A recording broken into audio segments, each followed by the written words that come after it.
We want to introduce our Race for the White House panel, which has been getting huge audiences because what happens at 6 doesn't just stay at 6. NBC's David Gregory, The Washington Post, Eugene Robinson, who's an MSNBC political analyst, MSNBC political analyst Pat Buchanan, and Rachel Maddow of Air America Radio, that's a liberal broadcast, who's also an MSNBC political analyst. David.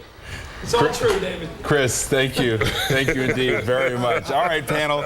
Good to have everybody here. There's a lot to talk about tonight. Let's get it started with the idea that we've got two competing stories, Pat. Normally on primary night, we're focused on who the winner is, who the loser is, what the end game is. Barack Obama, we just heard him. He's off in a different game now. Whether you like the event or you didn't like the event that he just played at, he's playing for the fall. There's new elements of his stump speech that are about a third Bush term with John McCain. Whereas Hillary Clinton is focused on West Virginia and staying in the race. I'd take that new stump speech back into the shop. That was Boresville tonight. It really was. But here's the thing. In West Virginia, he's going to be humiliated tonight, and the question is only how badly. And the real question coming out of there is West Virginia a swing state, even in play for Barack Obama in the fall? They're going to have to take a look at those exit polls, Norris polls and things, and answer that question, because if I were he, I would not put huge resources in there if it's that uphill a run. But Rachel, he decided not to do that at this stage of the race. It doesn't detract from Pat's point that there is a problem in a state like West Virginia in terms of winning white working class voters. That is his blind spot right now. Especially if he's running against Hillary Clinton in the fall. I mean, that's the issue, though, is that, I mean, the process of extrapolating from primary victories to the general election is to political science what alchemy is to chemistry. I mean, there just isn't a way to neatly project these things. If you win a primary, doesn't necessarily mean you're going to win it in the general election, and that's been true since time immemorial. So he's just hoping that this isn't going to be too embarrassing a night, and that Kentucky isn't going to be too embarrassing a night, and that people are going to be looking ahead and pretending like this whole evening is about Hillary Clinton. It says nothing about Barack Obama. He's essentially he's going to be off TV for the rest of the night. He's not going to be in West Virginia. He's not going to be speaking again. He's trying just to keep this quiet. But, Gene, does West Virginia matter in some way? What is the import of it then, as the night plays out? You know, West Virginia is kind of a singular state in a lot of ways. I mean, it's not exactly like any other state. But we've got Kentucky coming up next week, and my understanding is that the Obama campaign is playing Kentucky a bit differently. I mean, they're putting more resources in. They've opened like 16 offices across the state.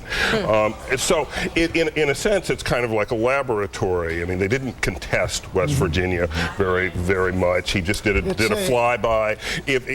I would suspect they will contest Kentucky a bit more. They really ought to. But look, you know, West Virginia, you go out there to Wheeling, West Virginia, you got southwestern Pennsylvania, you've got southeastern Ohio, that is coal and steel and country folks. And those folks, I mean, they're crucial to winning those states. And I think this is why it was such a mistake not to go out there and say, you know, you may not be with me, but I'm with you, and go out and work on those voters, because he can't write them off. And there's a point here, Rachel, is that these are old economy Rust Belt states where he's having demographic problems, but there's also issue problems, thematic problems, in an area where John McCain is waiting to pounce. It won't be Hillary Clinton. It'll be John McCain, who wants to play in a state like Michigan, may want to make a foray into Pennsylvania as well. You know, on Hardball tonight, when we were talking about what we were expecting to hear from Barack Obama today, Pat, you and I were in agreement that we need to hear some real economic populism from him. That Obama needs to get out there and say, you may not be for me, as you put it, but I am for you. If you read tonight's speech, that speech he just gave in Missouri, it's a very economic populist speech. It really was. Even if you listened, Pat, you would have heard it. He even put his Iraq War doze off, and it's only 6:30. But he put his Iraq War opposition in the context of economic populism. The idea is right. The delivery stuff. A fiery assault on moving jobs overseas, and these Republicans don't give a hoot about it. They care about K Street and Wall Street. Well, there's time to get that message across, and John McCain has to offer something different. There is time to get that message across, but we're out of time for now, and the night is still young. Keith, back to you. David, thank you. Panel, thank you. Give me an idea. Now we want to send it back over to NBC's David Gregory